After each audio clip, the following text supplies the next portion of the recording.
Enxergando a Verdade Bíblica, canal voltado para compreender a verdade da Palavra de Deus.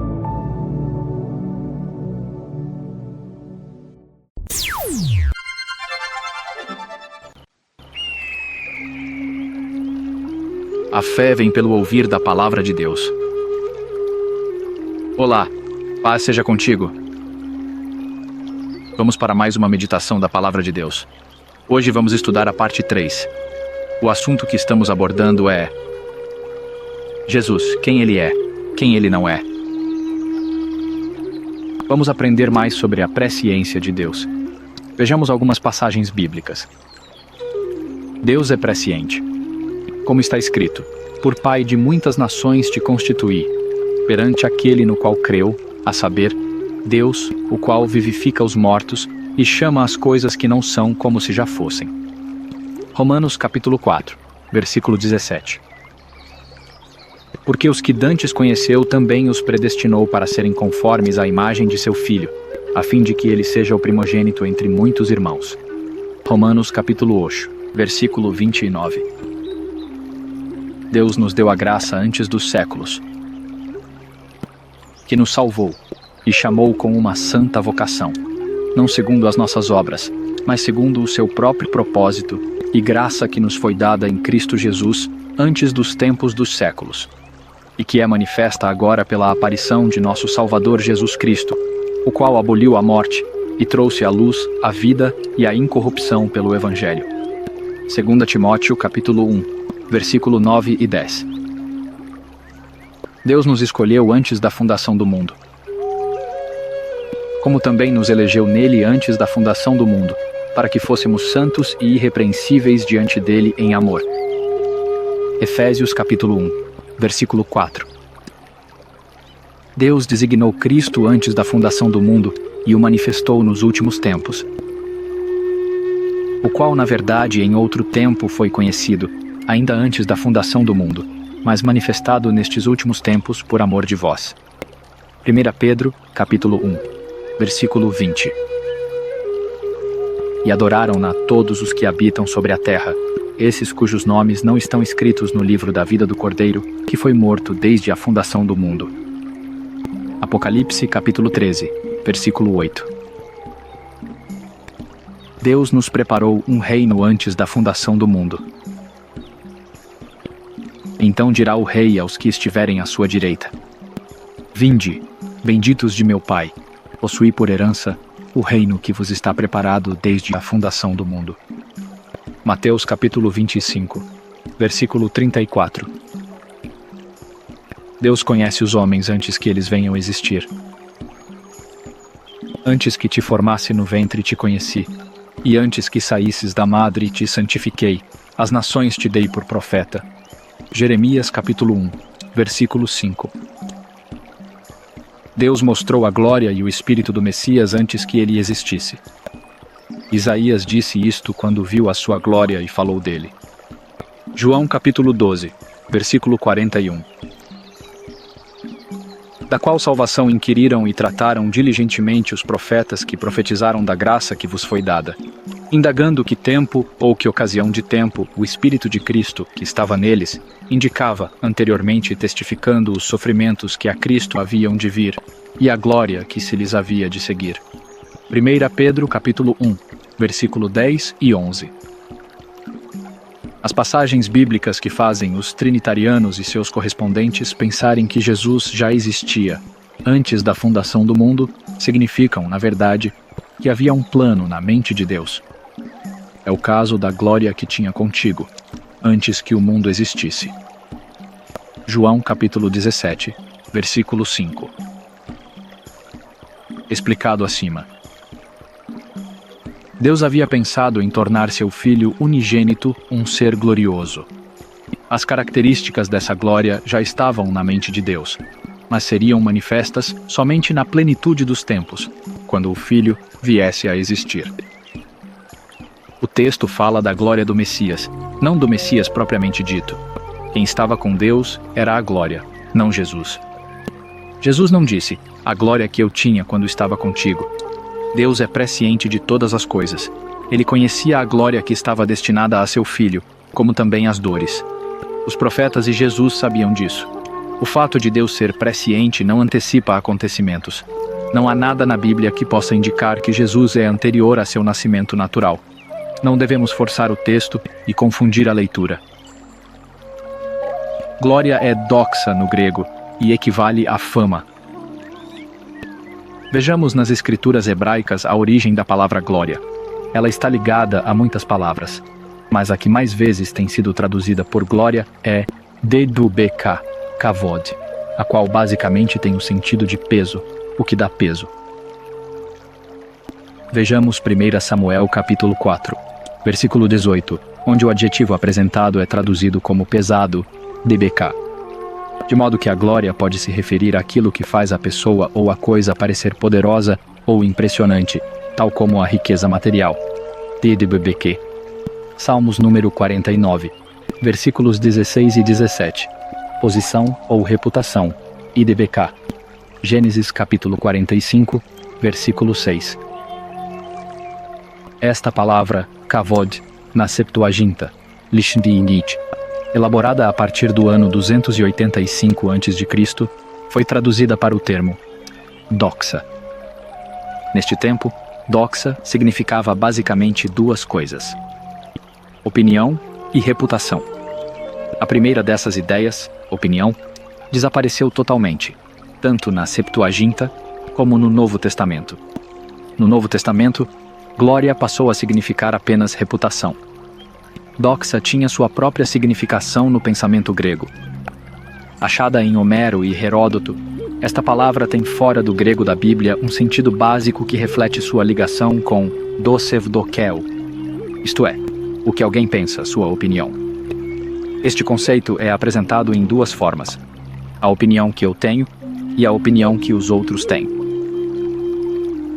Mas, como foi dito, o sentido de opinião foi abandonado ao longo do tempo e não apareceu nos escritos neotestamentários. O que prevaleceu foi o sentido de reputação.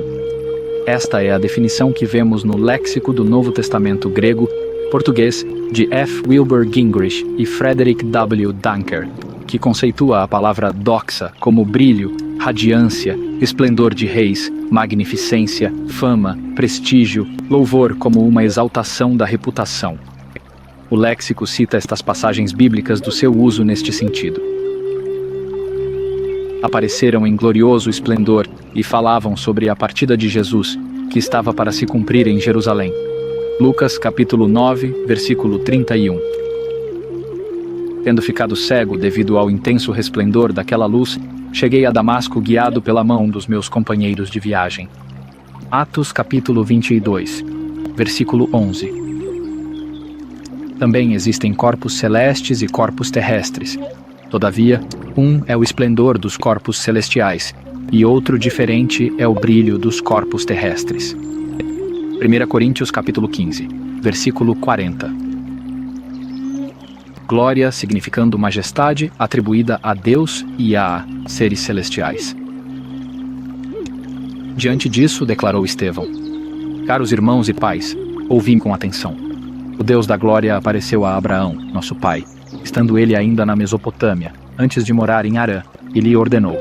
Atos capítulo 7, versículo 2. E trocaram a glória do Deus imortal por imagens confeccionadas conforme a semelhança do ser humano mortal, bem como de pássaros, quadrúpedes e répteis. Romanos capítulo 1, versículo 23. Caros irmãos, como crentes em nosso glorioso Senhor Jesus Cristo, não façais acepção de pessoas, tratando-as com preconceito ou parcialidade. Tiago capítulo 2, versículo 1. Eles proclamavam em alta voz: digno é o Cordeiro, que foi morto, de receber a plenitude do poder, riqueza, sabedoria, força, honra, glória e louvor. Apocalipse capítulo 5, versículo 12. Imediatamente o santuário se encheu da fumaça produzida pela glória e o poder de Deus, e ninguém podia entrar no santuário enquanto não se completassem os 7 flagelos dos 7 anjos. Apocalipse capítulo 15, versículo 8. com conotação de poder. Romanos capítulo 6, versículo 4 e reflexo. 1 Coríntios capítulo 11, versículo 7. Portanto, fomos sepultados com ele na morte por meio do batismo, com o propósito de que, assim como Cristo foi ressuscitado dos mortos mediante a glória do Pai, também nós vivamos uma nova vida. Romanos capítulo 6, versículo 4. O homem, contudo, não deve cobrir a cabeça, visto que ele é a imagem e a glória de Deus, mas a mulher é a glória do homem. 1 Coríntios capítulo 11, versículo 7. Glória é resultado da tradução de palavras hebraicas e gregas que apontam o sentido de reputação, fama, peso e valor. Tais palavras nos fazem entender que ter glória é ser conhecido, famoso, prestigiado e reputado. Assim, quando Jesus disse, "A glória que tinha contigo", estava dizendo que ele era e seria conhecido. Ser conhecido não quer dizer existido. Tudo sobre Jesus foi conhecido, antes da fundação do mundo, mas o próprio Jesus não existia como um ser. Jesus foi aos poucos sendo conhecido ao longo do tempo. Ele foi plenamente revelado no fim dos séculos. Paulo fala disso como um mistério oculto em Deus, antes dos tempos, e demonstrar a todos qual seja a comunhão do mistério, que desde os séculos esteve oculto em Deus, que tudo criou por meio de Jesus Cristo. Efésios capítulo 3, versículo 9. Geralmente as pessoas comuns ficam famosas a partir de algum feito extraordinário que realizaram ao longo de suas vidas. Jesus ficou famoso, conhecido, por um feito extraordinário que ainda seria realizado, sua morte e ressurreição. Afinal, é para ele que toda a humanidade devia e deve olhar. O fato de Jesus ter glória, fama, antes de nascer, não é prova de sua pré-existência como um ser divino. Deus havia pensado em tornar seu Filho unigênito um ser glorioso. As características dessa glória já estavam ocultas na mente de Deus, mas seriam manifestas somente na plenitude dos tempos, quando o Filho viesse a existir. O texto fala da glória do Messias, não do Messias propriamente dito. Quem estava com Deus era a glória, não Jesus. Jesus não disse, "A glória que eu tinha quando estava contigo." Ele fala que a glória estava com Deus. Certamente, este texto não mostra que Jesus é Deus. Continua sendo homem. Jesus desceu à terra e subiu ao céu? Jesus não é um ser divino que desceu do céu para se tornar homem aqui na terra. Isto não aconteceu porque ele nunca esteve no céu antes de nascer de Maria. Temos a certeza que ele subiu depois de sua ressurreição, porque assim está escrito nas profecias. O contrário não é verdadeiro porque não existe nenhuma escritura profética afirmando que ele desceria do céu para habitar entre os homens. Jesus é um ser que nasceu neste mundo e foi arrebatado para Deus e para seu trono. Todavia, nasceu-lhe um filho, um homem, que reinará sobre todas as nações com cetro de ferro, e o seu filho foi arrebatado para junto de Deus e de seu trono. Apocalipse capítulo 12, versículo 5. Mundo e criação. Duas palavras têm causado dificuldades para o entendimento do tema existência de Cristo: mundo e criação. Apesar de mundo poder significar criação, a maioria das vezes refere-se a sistemas humanos. Por isso, quando João fala que Deus enviou o Filho ao mundo, não está falando que saiu do céu e desceu à terra. Ele já estava na terra e foi enviado ao mundo, sistema cultural, composto por seres humanos, isto é, reinos, governos, principados, religiões, seitas, etc. A palavra mundo, em seus diversos significados, provém de 4 palavras gregas: cosmos, universo; aion, tempo; século, eternidade; sistema; oikumene, mundo habitado; e terra. Como temos 4 origens no grego para uma mesma palavra no português, descobrir qual o verdadeiro sentido em cada passagem bíblica não é uma tarefa simples. Exige-se compreensão do contexto, hermenêutica. Já a palavra criação é mais fácil de lidar. Ela significa a ação de fazer algo aparecer, crescer, desenvolver. Por isso, ao lermos o Evangelho de João, devemos ter o cuidado de compreender o sentido empregado na palavra mundo, uma vez que a palavra criação quase não aparece neste evangelho. Vejamos algumas passagens do Evangelho de João que podem estar usando a palavra mundo, no sentido de criação. O mundo foi feito por ele. João capítulo 1, versículo 10. Aqui poderíamos tomar no sentido de criação da terra, mas no mesmo texto é dito que o mundo não o conheceu. Como o mundo não é uma pessoa, então há também o sentido de sistema cultural. E o mais correto a se entender é que se trata da criação dos homens em sociedade. Aquele que é a palavra estava no mundo, e o mundo foi feito através dele, mas o mundo não o reconheceu. João, capítulo 1, versículo 10. Desde o princípio do mundo, João capítulo 9, versículo 32. Sentido de criação, a origem temporal e material. Contudo, a palavra grega usada neste texto também significa eterno. Vê a luz do mundo. João 11, versículo 9. Este é um texto com significado claro, porém depende do contexto. O mundo aqui é o objeto terra quando lemos somente a frase luz do mundo. Mas quando lemos associada à frase vê a luz, mundo é sistema cultural. Desde o início do mundo, jamais se ouviu que alguém tenha aberto os olhos de um cego de nascença.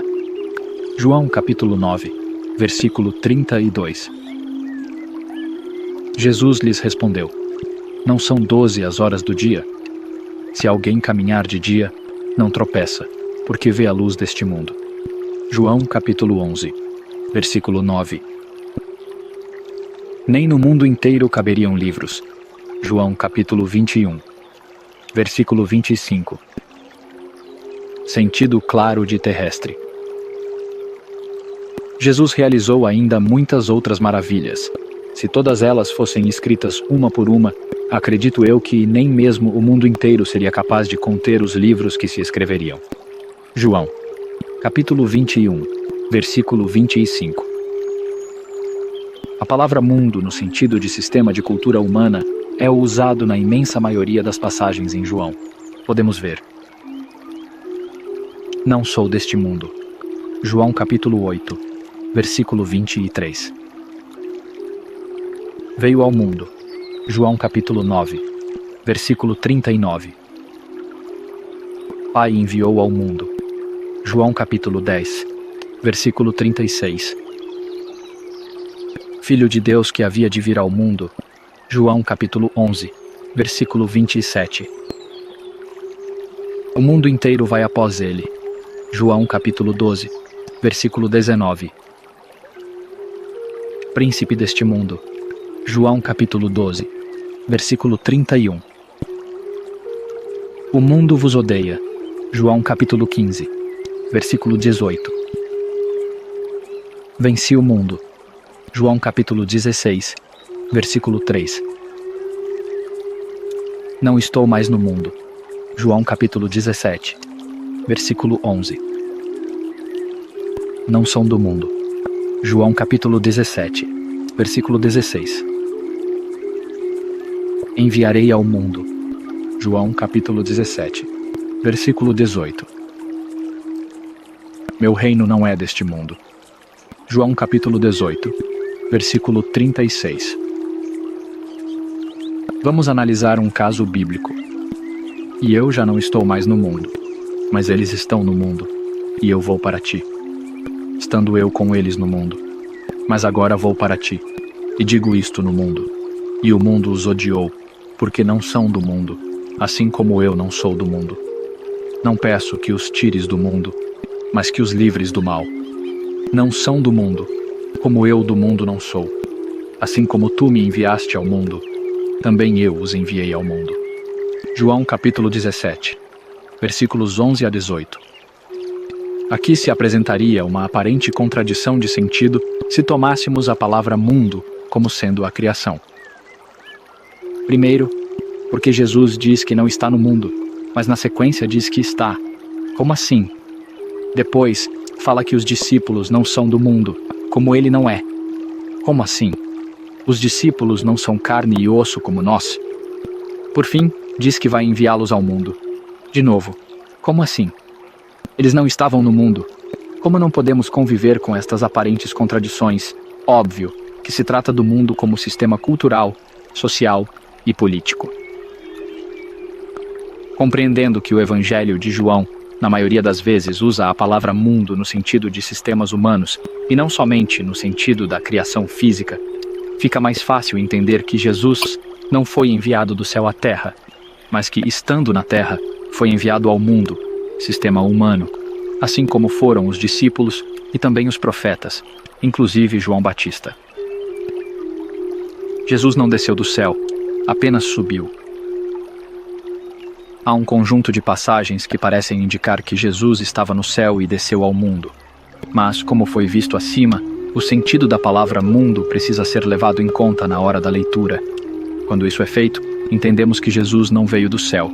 Quem veio foi a palavra de Deus, o Verbo. Algo importante precisa ser esclarecido. Necessário se faz diferenciar a pessoa Jesus da função de Messias. Jesus era o filho de Davi, e não era o Messias até que completou 30 anos. Foi batizado por João e recebeu a aprovação divina. Messias foi a função, missão, que Jesus desempenhou depois de ser autorizado por Deus. Esta missão era uma ideia na mente de Deus, conceituada como Filho do Homem, Filho de Deus, ou Messias. Esta ideia desceu do céu, isto é, veio de Deus para se realizar, materializar no descendente de Davi, cumprindo uma promessa com juramento. Todavia, ele era profeta e sabia que Deus lhe prometera, sob juramento, que colocaria um dos seus descendentes em seu trono. Atos capítulo 2, versículo 30. A função de Messias não é uma pessoa. Messias é uma posição que Jesus ocupou. Poderia ser qualquer outro descendente de Davi a ocupá-la, mas foi Jesus quem preencheu os requisitos. Ocupar o lugar de Messias é como ocupar o cargo de prefeito, governador ou presidente. Ninguém nasce sendo a função que desempenha ao longo da vida. Jesus foi preparado ao longo de sua vida para ser o Messias. Ele não seria o Messias se, por exemplo, tivesse pecado. Sendo assim, não foi uma pessoa ou um Deus que se tornou homem, mas um homem foi aprovado por Deus para ser o Messias. Israelitas, escutai estas palavras. Jesus de Nazaré, homem aprovado por Deus diante de vós, por meio de milagres, feitos portentosos e muitos sinais, que Deus por meio dele realizou entre vós, como vós mesmos bem sabeis. Este homem vos foi entregue por propósito determinado e pré-conhecimento de Deus, mas vós, com a cooperação de homens perversos, o assassinaram, pregando-o numa cruz. Contudo, Deus o ressuscitou dos mortos, rompendo os laços da morte, porque era impossível que a morte o retivesse. Sendo assim, que todo o povo de Israel tenha absoluta certeza disto. Este Jesus, a quem vós crucificastes, Deus o fez Senhor e Messias. Atos capítulo 2, versículos 22 a 24 e 36. Várias passagens de João parecem indicar um movimento literal de vinda de Jesus do céu à terra e vice-versa. Somente leituras superficiais permitem tal entendimento. Uma análise mais detida do Evangelho indicará a percepção real do sentido destas passagens. Explicando passagens difíceis de João. Selecionamos algumas passagens difíceis do Evangelho de João para uma breve explicação. Ninguém jamais subiu ao céu, a não ser aquele que veio do céu, o Filho do Homem que está no céu. João, capítulo 3, versículo 13. Quem vem das alturas está acima de todos. Aquele que vem da terra é terrestre e fala da terra. Quem veio do céu está acima de todos. João, capítulo 3, versículo 31. Pois o pão de Deus é o que desce do céu e dá vida ao mundo. Pois eu desci do céu, não para fazer a minha própria vontade, mas a vontade daquele que me enviou. João, capítulo 6, versículos 33 e 38. O que acontecerá quando virdes o Filho do Homem ascender para o lugar onde estava antes? João capítulo 6, versículo 62. Mas eu o conheço, porque venho dele e por ele fui enviado. João capítulo 7, versículo 29. Mas ele seguiu dizendo-lhes: Vós sois daqui de baixo, eu sou lá de cima. Vós sois deste mundo, eu deste mundo não sou. João capítulo 8, versículo 23. Pois eu compartilhei com eles as palavras que me deste, e eles as aceitaram. Eles reconheceram de fato que vim de ti, e creram que me enviaste. João capítulo 17, versículo 8. As explicações dadas a estas passagens cobrem qualquer questionamento sobre outros textos não abordados. Estas passagens retratam a autoridade de Jesus como Messias, mas as pessoas pensam que fala dele como ser celestial. Desceu do céu. Ora, ninguém subiu ao céu, senão o que desceu do céu, o Filho do Homem, que está no céu. João capítulo 3, versículo 13. Esta passagem retrata o encontro de dois mestres, cada um representando uma escola de ensino. João, ao escrever, usa o verbo no plural. Nós dizemos o que sabemos e testificamos o que vimos. João capítulo 3, versículo 11. Óbvio que Jesus não está falando somente em seu nome. Jesus e seus discípulos e quem mais que andava com ele ensinavam algo que aprenderam. Sabemos e que tinham se certificado. Vimos.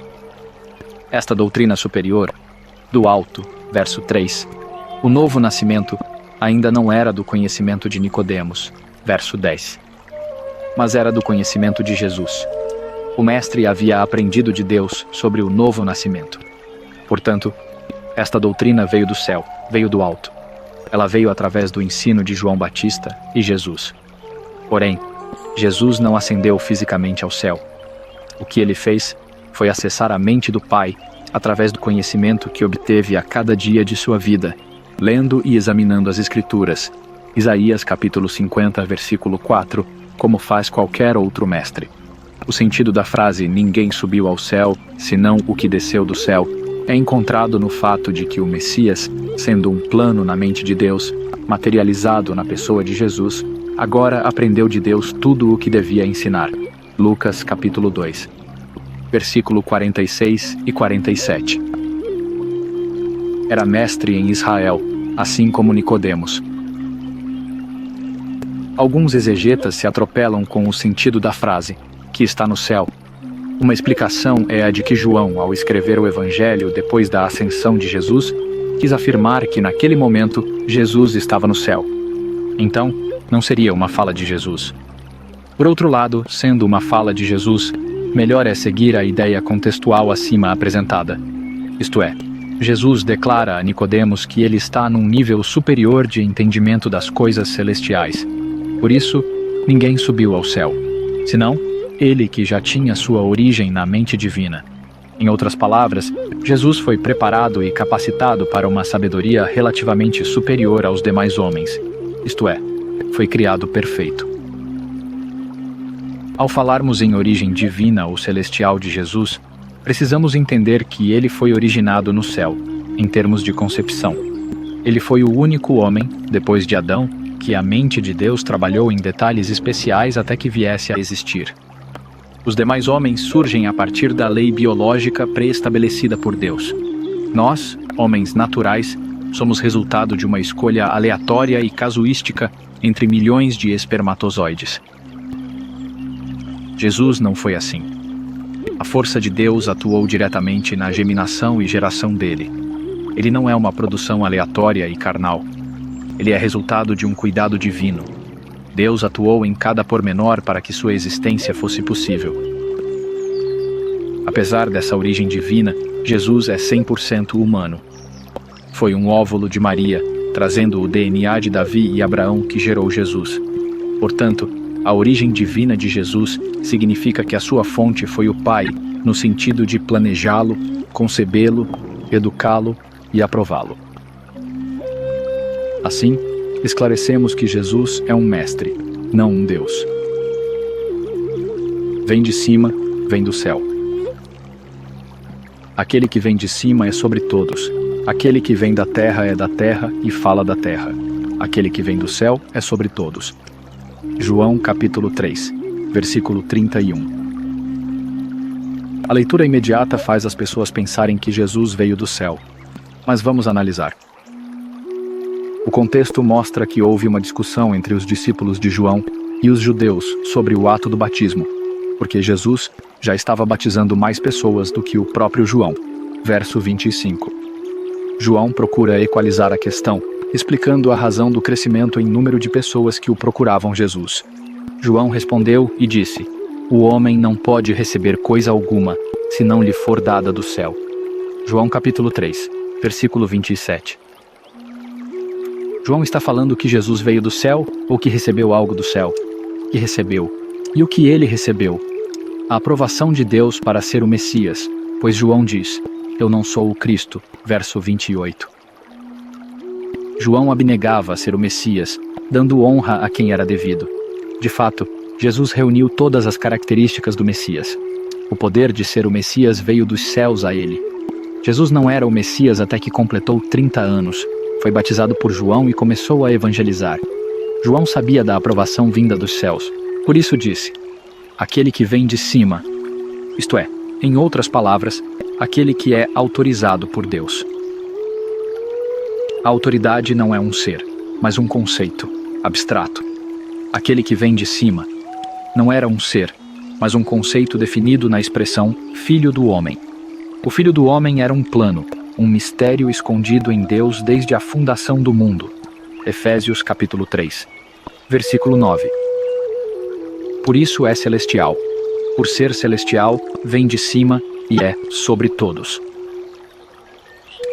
Em suma, este texto não é uma indicação de que Jesus veio do céu. É a constatação de que Jesus havia sido aprovado por Deus, demonstrado pelo crescente número de pessoas batizadas. João era apenas o anjo enviado antes do Senhor, verso 28, para preparar o caminho. Feito isso, a tendência era dar espaço para Jesus. Por isso disse: "É necessário que ele cresça e eu diminua." João capítulo 3, versículo 30. A declaração de João de que os homens prosperam em suas atividades se Deus permitir, não pode ser transformada numa declaração de que Jesus veio em pessoa do céu. São coisas muito distantes entre si para errarmos tanto na interpretação. João capítulo 6, versículos 33, 38 e 62. Aquele que desce do céu. Desci do céu, onde primeiro estava. Porque o pão de Deus é aquele que desce do céu e dá vida ao mundo. João capítulo 6, versículo 33. Porque eu desci do céu, não para fazer a minha vontade, mas a vontade daquele que me enviou. João capítulo 6, versículo 38. Que seria, pois, se visseis subir o Filho do Homem para onde primeiro estava? João capítulo 6, versículo 62. Dificilmente um leitor comum, sem examinar o contexto, não vai imaginar que Jesus esteve no céu. A primeira coisa a se saber sobre este tema é que não existe nenhuma frase, pelos menos nas traduções que já li, afirmando que a pessoa Jesus esteve no céu. Todas as passagens falam apenas sobre o Filho do Homem. Esta é uma expressão conceitual.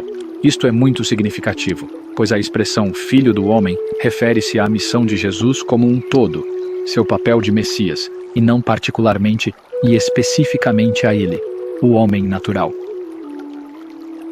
Assim como a passagem de João capítulo 8, versículo 58, que explicamos acima, estas 3 passagens do capítulo 6 também merecem uma ampla contextualização.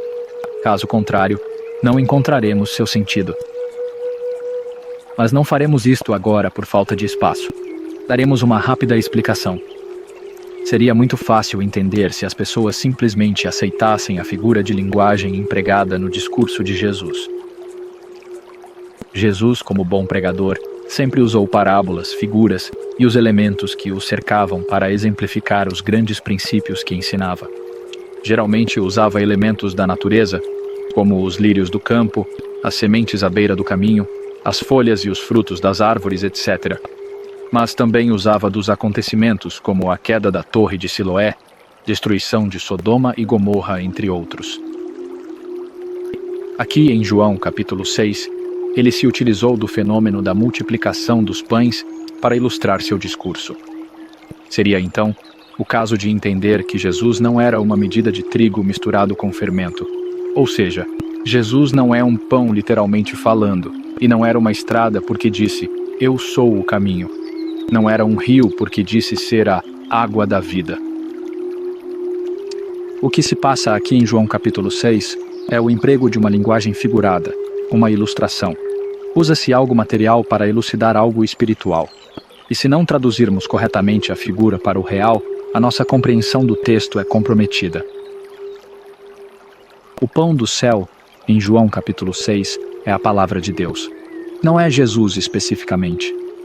Jesus era o canal da palavra de Deus. Ou seja, Deus falava através dele. Como diz em Hebreus capítulo 1. Antigamente, Deus falou pelos profetas. Agora, fala pelo Filho. Arão falava como Deus na presença de Faraó. Jesus falava como Deus ao povo. Então, Jesus podia ser considerado como a palavra viva de Deus. Mas isso não quer dizer que ele é a palavra substancialmente. Assim, como um diplomata, que representa um país diante de um governo e deve falar como o seu governo deseja, Jesus era representante de Deus e falava a palavra de Deus diante do mundo de acordo com o que o Pai ordenou. Para isso, Jesus foi selado por Deus, verso 27. Selar era uma forma de um rei confirmar a palavra de um enviado seu. Assim, no sentido representativo, ele era a palavra, portanto, era o pão do céu. Há um paradoxo a ser desvendado. O Messias, além de ser real na pessoa de Jesus, era também uma antiga promessa, palavra, de Deus. O Messias estava conceitualmente nos planos de Deus, e quando Jesus, aos 30 anos, começou a pregar a palavra de Deus, ele materializou a promessa. A promessa era de que o Messias viria na figura de um grande profeta para ensinar toda a palavra de Deus, conforme disse Moisés em Deuteronômio capítulo 18, versículo 15, e alentado em João capítulo 4, versículo 25. Este profeta foi Jesus. Há, portanto, uma fusão entre o conceito divino de Messias, filho do homem, filho de Deus, e a pessoa humana Jesus, filho de José, filho de Maria. A palavra desce do céu e realiza, eleva, Jesus como Messias. O pão desceu do céu, não a pessoa Jesus. Jesus estava na terra e recebeu a palavra, e tendo o selo de Deus, falou em nome de Deus. O verso 38, porque eu desci do céu, como representante não para fazer a minha vontade, mas a vontade daquele que me enviou. Demonstra que Jesus está subordinado a alguém superior a ele, o qual o enviou e lhe deu uma tarefa, vontade, a ser realizada. Desci do céu é uma referência de onde vem a autoridade de Jesus como Messias. A confirmação, o selo desta autoridade foi grafada nos sinais que Jesus realizou, como disse o mestre Nicodemos, João capítulo 3, versículo 2. Agora, a resposta à pergunta fica mais fácil. Jesus, a pessoa, o ser, não existia antes de nascer de Maria. O máximo que podemos falar sobre sua anterioridade é que ele estava nos lombos de Davi, seu pai. Sendo, pois, ele profeta, e sabendo que Deus lhe havia prometido com juramento que do fruto de seus lombos, segundo a carne, levantaria o Cristo, para o assentar sobre o seu trono. Atos capítulo 2. Versículo 30. Como poderia Jesus estar no céu, se a promessa divina, com juramento vale destacar, era de que ele sairia da carne de Davi? Uma das duas é a verdade. O entendimento teológico dos pais da igreja de que Jesus estava em Deus, ou a palavra de Deus que ele estava nos lombos de Davi. O verso 62 parece modificar o pensamento acima, porque diz: Que seria, pois, se visseis subir o Filho do Homem para onde primeiro estava? Mas devemos prestar muita atenção, pois as expressões que dizem algo no sentido de subir, descer e estar no céu, ou estar, vir de junto do Pai, etc., nunca aparecem associadas a Jesus. mas somente associadas à expressão Filho do Homem, ou Filho de Deus, porque a pessoa ou ser Jesus não estava e nunca esteve pessoalmente no céu antes de nascer de Maria. Como dissemos acima, conceitualmente, o Filho do Homem estava no céu, ou junto de Deus, porque era parte dos planos divinos. Então, o Filho do Homem, ou Filho de Deus, era primeiramente um conceito na mente do Criador. Antes que o mundo existisse, Deus havia conceituado o Cordeiro como morto para tirar o pecado do homem que ainda iria criar. O conceito Filho do Homem existiu primeiro no céu, como plano, como promessa. Esta mesma promessa também continha a informação de que o Messias seria arrebatado para o céu. Assim declarou o Senhor ao meu Senhor: assenta-te à minha direita e aguarda, enquanto de teus inimigos faço um objeto de descanso para teus pés. Salmos número 110, versículo 1. Todavia, nasceu-lhe um filho, um homem, que reinará sobre todas as nações com cetro de ferro. E o seu filho foi arrebatado para junto de Deus e de seu trono. Apocalipse, capítulo 12, versículo 5. Deus realizou esta outra parte da promessa. Assim, o Messias passou a existir no céu na condição de Senhor, mas conservando as características de Filho do Homem, o novo homem. Porque há um só Deus e um só mediador entre Deus e o ser humano, Cristo Jesus, homem. 1 Timóteo, capítulo 2, versículo 5. Outra explicação, não menos contextual, dada à frase subir para onde primeiro estava, é a de que Jesus se refere à sua morte e ressurreição. Neste capítulo, Jesus desenvolvia um discurso em torno da ideia de dar a sua carne, o verdadeiro pão que descia do céu. Se o pão que desceu do céu era sua carne e seu sangue descendo à sepultura, sua ressurreição era o movimento de subir para onde primeiro estava. Nada mais simples. Enfim, Jesus não estava falando que ele pessoalmente estava no céu. Ele apenas traçou um discurso baseado no episódio da multiplicação dos pães para ilustrar que vinha do céu um alimento muito poderoso para dar vida. Este alimento era a palavra de salvação vinda de Deus. Era um plano elaborado por Deus no céu, que consistia na morte de um homem justo por todos os injustos, como depreendemos do ensino geral das Escrituras.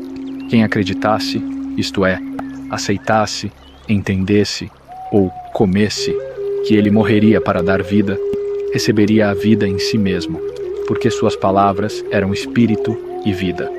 Mas, se o fato dele morrer pelos outros escandalizava seus ouvintes, quanto mais se vissem o Filho do Homem voltar da sepultura ou subir para o céu. Nada mais simples. Apenas uma maneira figurada de falar. De onde sou? Não vim de mim mesmo. Aquele que me enviou, dele sou. Ele me enviou. Clamava, pois, Jesus no templo, ensinando e dizendo: vós conheceis-me, e sabeis de onde sou. E eu não vim de mim mesmo, mas aquele que me enviou é verdadeiro, o qual vós não conheceis. Mas eu conheço-o, porque dele sou e ele me enviou. João capítulo 7, versículos 28 e 29. Várias vezes certas expressões parecem indicar que Jesus estava no céu, junto do Pai, tais como: de onde sou, não vim de mesmo, aquele que me enviou, dele sou, e ele me enviou. Aqueles que não olham para o contexto com profundidade são levados pela concretude da ideia contida na frase, mas na verdade o sentido é abstrato. Estas passagens retratam a origem da autoridade de Jesus, não sua origem como ser. No contexto, vemos que Jesus estava ensinando no templo, atividade que não era permitida aos comuns do povo, mas somente aos escribas e mestres. Os judeus sabiam disso, e ao verem Jesus ensinando livremente questionam, não a sua origem pessoal, mas sua autoridade. A resposta de Jesus é elaborada com frases como as mencionadas acima. Vejamos o contexto. Em João capítulo 7, depois de Jesus subir à festa dos tabernáculos em Jerusalém, se coloca em pé no meio do povo, ao lado do templo, e começa a ensinar. Verso 14. Alguns questionam seu ensino porque ele não havia estudado as letras. Verso 15. Jesus responde que não é uma doutrina dele, mas daquele que o enviou, e por isso não falava de si mesmo. Versos 16 e 17. Ele era verdadeiro porque dava os créditos do ensino àquele que o enviou. Verso 18. Depois de uma discussão sobre a lei de Moisés, alguns de Jerusalém ficam preocupados com o fato dele estar falando abertamente e perguntam entre si se as autoridades haviam reconhecido que ele era o Cristo, ou seja, haviam autorizado. Para os judeus, o Messias seria alguém desconhecido, de procedência incerta. Agora, Jesus eles conheciam sua origem. Versos 26 e 27. Então, o mestre levanta um clamor para defender a fonte de sua autoridade. Versos 28 e 29. Por fim, queriam prendê-lo por estar fazendo algo ilegal, mas ainda não era a hora. Verso 30. Porém, à medida que seus ensinos evoluíam e as pessoas passavam a acreditar nele, por causa do volume de obras realizadas, as autoridades enviaram a guarda para o prenderem. Versos 31 e 32. Trazendo para um exemplo de nossos dias, seria como o camelô vendendo produtos ilegais na praça, as autoridades competentes irão proibi-lo. Quando os guardas se aproximam para executar a tarefa designada, Jesus faz uma importante declaração. Disse-lhes, pois, Jesus: ainda um pouco de tempo estou convosco, e depois vou para aquele que me enviou. Vós me buscareis, e não me achareis, e onde eu estou, vós não podeis vir. João, capítulo 7, versículos 33 e 34. O que isto significa? Dentro do amplo contexto do capítulo 7, se trata da origem e destino de Jesus. Os futuros acontecimentos com a pessoa de Jesus significava a autenticidade de seus ensinos. Mas, por que Jesus dizia isso? Fazendo um adendo ao contexto, porque as Escrituras afirmam que o Messias seria arrebatado para o Pai. Salmos número 110, versículo 1. Disse o Senhor ao meu Senhor: assenta-te à minha mão direita, até que ponha os teus inimigos por escabelo dos teus pés. Por outro lado, não há nenhuma profecia dizendo que Jesus desceria do céu como Deus encarnado. Enfim, os judeus ficaram desorientados sobre o destino de Jesus, como também sobre a origem de sua autoridade para ensinar. Versos 35 e 36. Acreditavam numa autoridade que vinha das letras, enquanto a autoridade do Messias vinha de Deus. Os versos 37 a 44 mostram que Jesus aumenta o tom de seu discurso, aumentando a dissensão entre os judeus sobre sua autoridade, a ponto de novamente desejarem prendê-lo. Uns acreditavam que ele era o Messias. Outros, sabendo que ele viera da Galileia e não de Belém, descendência de Davi, não poderia ser o Cristo. Dos versos 45 até os 53, a discussão se deu entre as autoridades que haviam mandado os servidores para prendê-lo. Mas mesmo entre eles havia dissensão.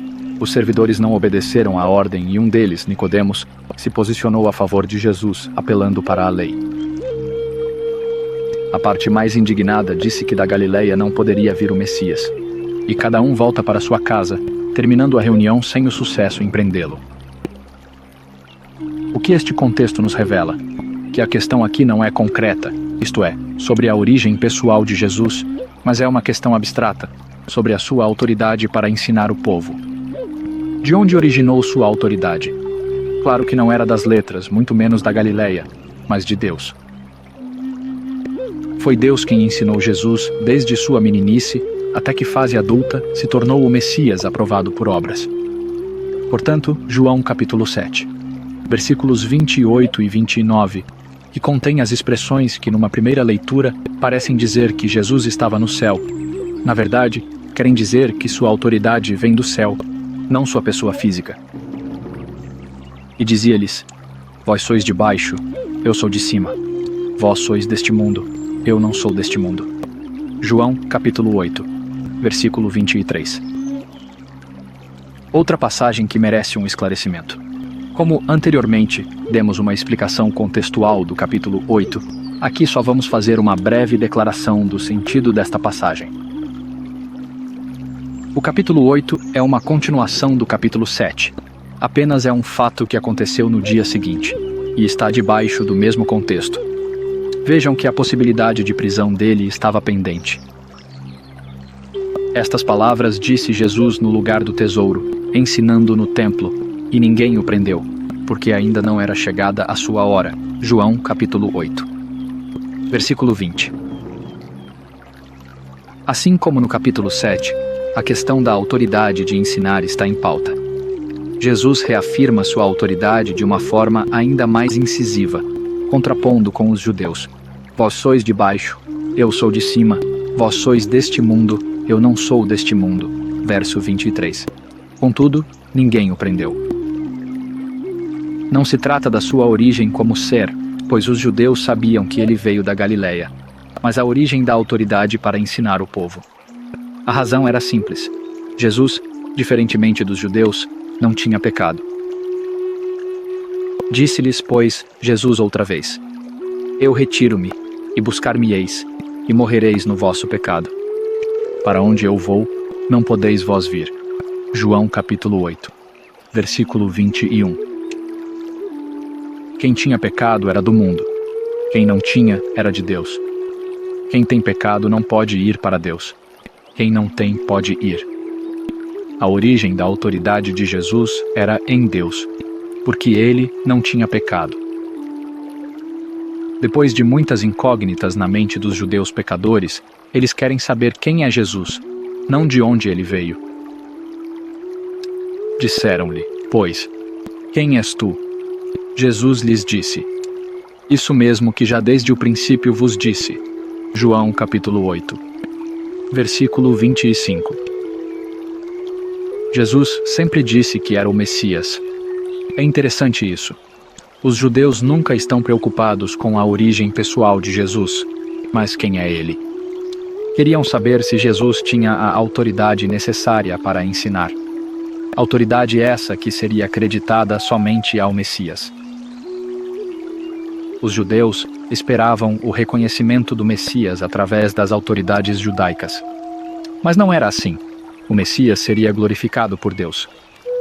Fica evidente que o Evangelho de João foi escrito para demonstrar a autoridade de Jesus como Messias, não a origem pessoal de Jesus. Por isso, eu sou de cima. Representa que Jesus foi enviado, autorizado por Deus. Nada mais do que isso. Saí de ti.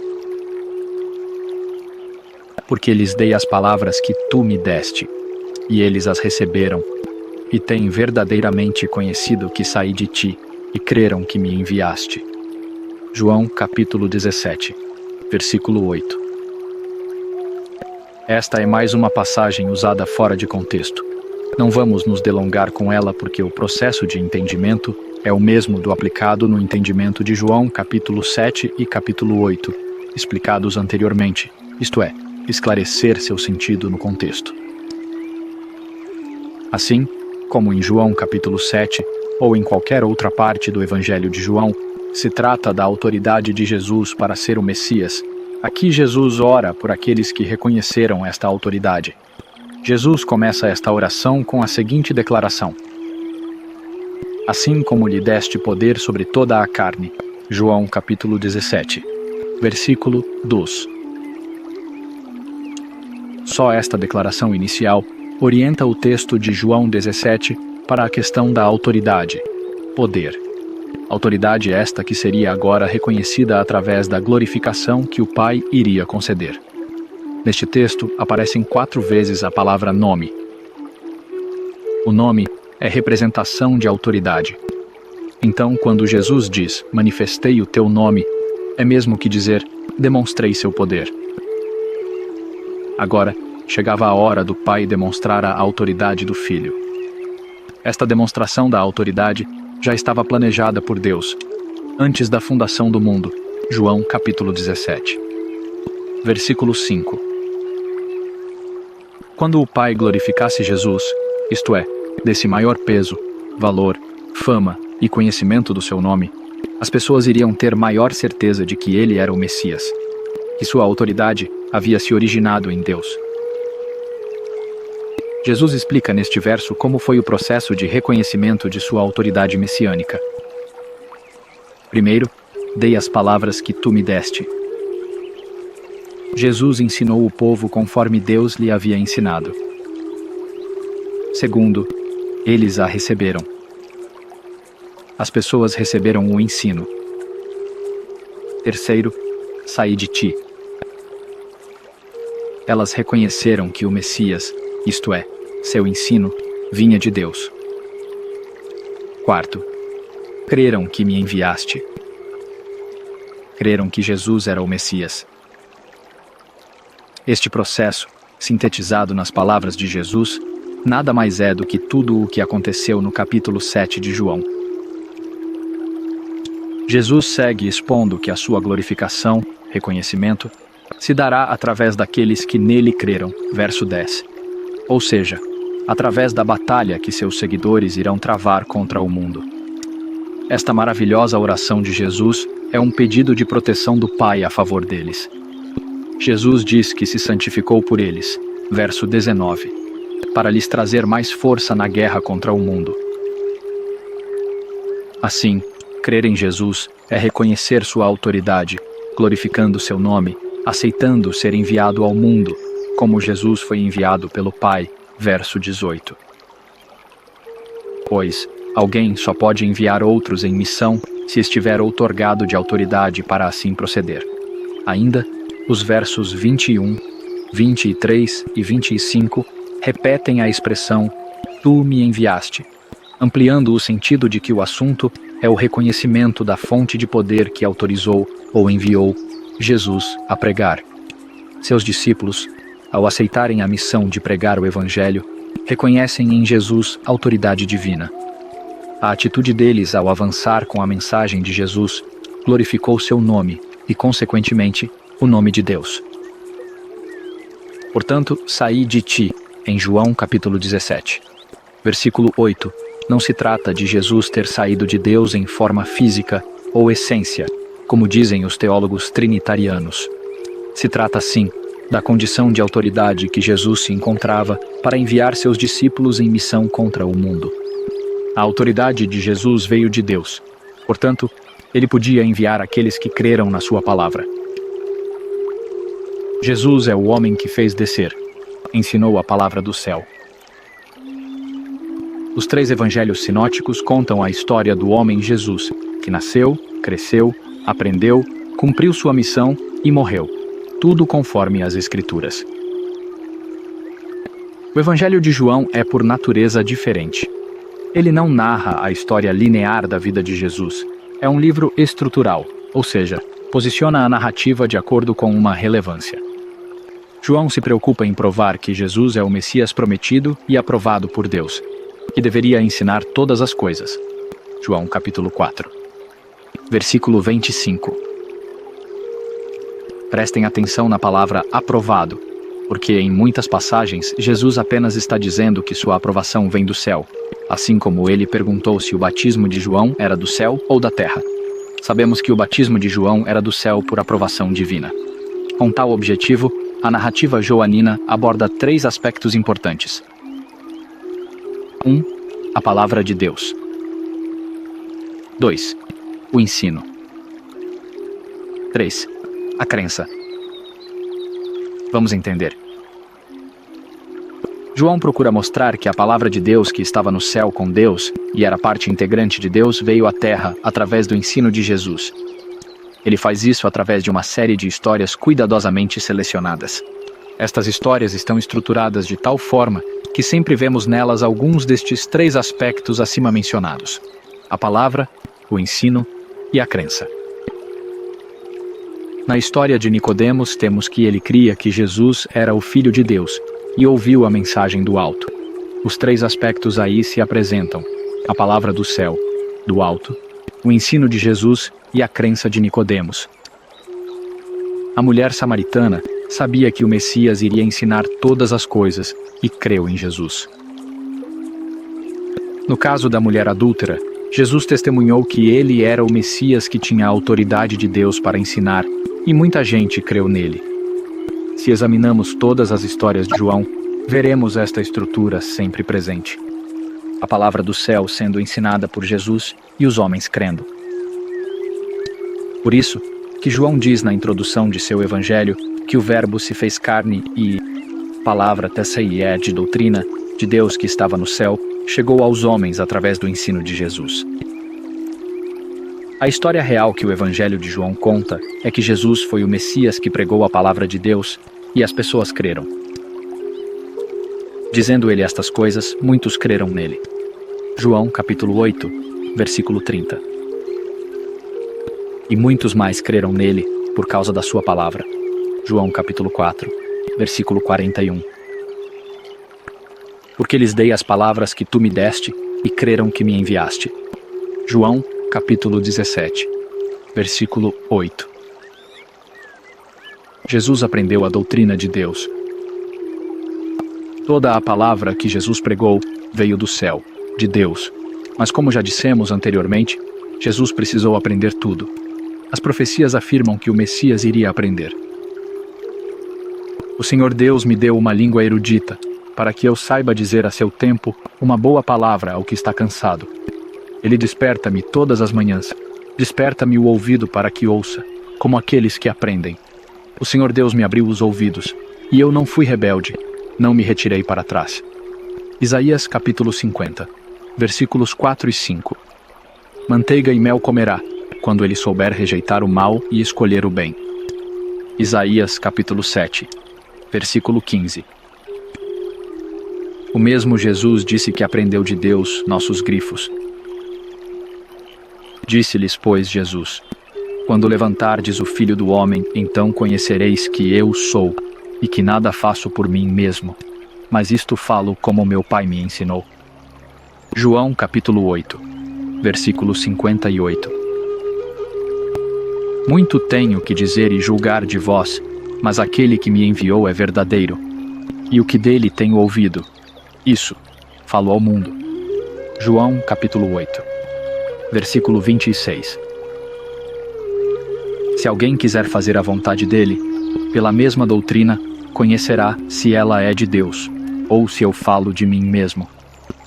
João capítulo 7, versículo 17.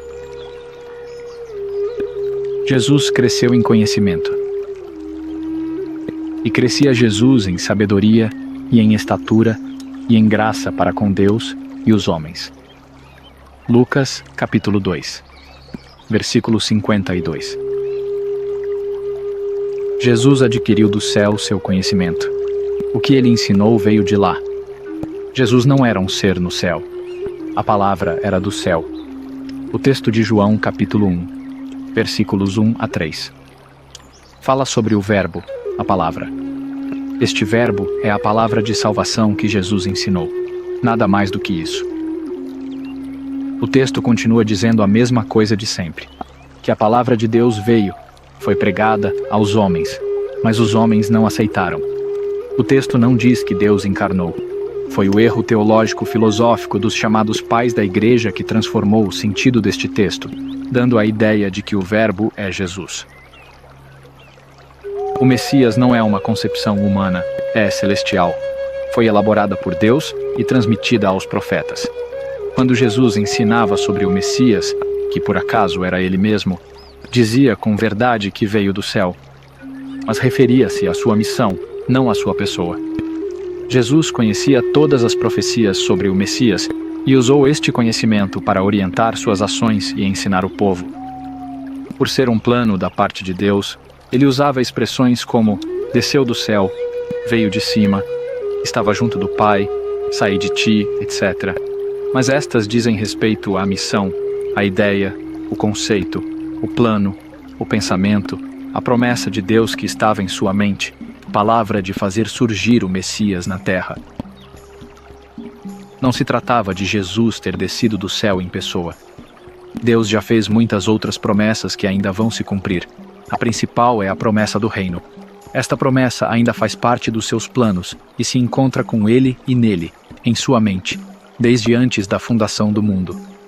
Este reino virá do céu, não em sua literalidade, mas em ideal. O reino ideal está no céu, mas o reino na prática será na terra. Nosso corpo glorioso. Paulo fala que está reservado no céu, está com Deus. Este corpo está na imaginação de Deus. Outro exemplo, a Nova Jerusalém. Ela está no céu, nos planos de Deus, ainda descerá na terra. Da mesma forma, a ideia de gerar um Messias estava escondida em Deus e desceu à terra. Mas o Jesus em carne e osso veio de Maria. Ele nasceu, cresceu naturalmente como qualquer outro homem, e quando chegou o tempo dele começar seu ministério, se tornou o Messias, recebendo do céu, em si, o plano de Deus. Missão que cumpriu com sua morte. Conclusão. Absolutamente nada nas expressões saí de ti, desceu do céu, vindo de Deus, etc. indica alguma substancialidade divina em Jesus. E nenhuma das passagens que falam desceu do céu, veio de cima, onde estava, foi o enviado, saiu de Deus, junto de Deus. Sou de cima se referem a Jesus como pessoa, mas ao Messias em autoridade como uma promessa, ou ideia, que estava guardada em Deus e veio dos céus, isto é, de Deus. O verbo que veio é a palavra de salvação fluindo pela boca de Jesus, o Messias. Jesus foi o homem que assumiu a função do Messias. Neste evangelho, Jesus não é um Deus-palavra que virou homem, mas o homem Messias que ensinou a palavra de Deus. Não há idas ao céu, nem vindas à terra de Jesus. O que veio do céu foi a palavra de Deus. Ela veio através da pregação de Jesus. Não veio como Jesus. A palavra de Deus veio para revelar que Jesus cumpriu a missão de ser o Messias, e Jesus revelou o Pai através da palavra que pregou. Em si, Jesus não é o Verbo. O Verbo, ou a palavra, continha o conceito sobre o Messias. O Verbo não era o Messias, muito menos Jesus. Não a nós, Senhor, nenhuma glória para nós, mas sim ao teu nome, por teu amor e por tua fidelidade. Pois dele, por ele e para ele são todas as coisas. A ele seja a glória para sempre. Amém. Glória a Deus e a Jesus, nosso Redentor. Fiquem todos na paz e na proteção do Eterno, em nome do Senhor Jesus. Amém. Acesse os seguintes canais no YouTube. Canal Enxergando a Verdade Bíblica, YouTube. Canal O Caminho Estreito, YouTube. Canal do Evangelista Flávio, YouTube. Canal Como Diz a Escritura, YouTube. Se inscreva nesses canais e assinem o sininho para receber notificações quando tiver novos vídeos e transmissão de live ao vivo. Acesse também o site da Igreja de Deus Movimento Congregacional em www.igrejadedeus.com.br. Neste site você encontrará vários estudos da sã doutrina, seja em áudios, vídeos e PDF. Paz seja convosco.